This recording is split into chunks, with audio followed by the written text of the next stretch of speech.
So I like homemade things, so you're gonna love my homemade visuals. I do a little math and Kentucky for you. And when I say Independence is the town, like in between everything, I really mean it because if you drive 5 minutes south, east, or southwest, you're gonna end up on a farm, like with cows and horses and chickens.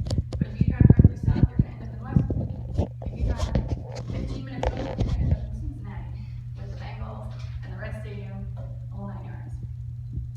So, but normally, like when I'm trying to tell somebody where I'm from, I'll say, do you know where this water tower is? Florence, y'all. And they're like, oh yeah, and I'm like, I'm from there.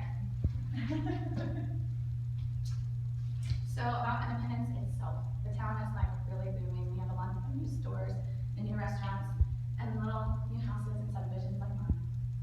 It's my house. I grew up there. Also, like when you live in a small town, you learn a lot of things about like just things that go on in town. Like how all the country boys like to park their trucks in McDonald's parking lot on Friday nights and like nobody knows why. Or how like the homecoming parade, they shut down all of the town and like they all drive right through and it's like this big event and everybody comes. Or like you can't go to Kroger without seeing somebody that you know, like your local cashier. So I think the most important thing about NKY is the food. Like I'm a food girl. So that's what the next thing I'm gonna talk about. Skyline. So hear me out.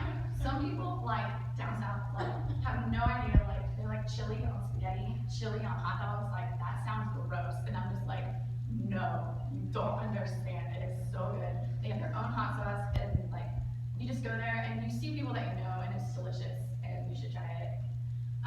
Next up is Tom and Cheek. This is literally grilled cheese and tomato soup restaurant. It originated in Ohio. There's one in Newport, that's the one I go to. But they actually took their idea to Shark Tank, got funded, and now they have over 25 stores like all across the country. And I think that's really cool.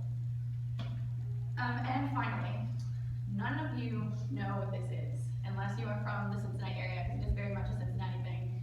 It is Yeta. So I'm here to educate you on Yeta. This is made of pinhead oats, pork and or beef, and is traditionally eaten for breakfast. However,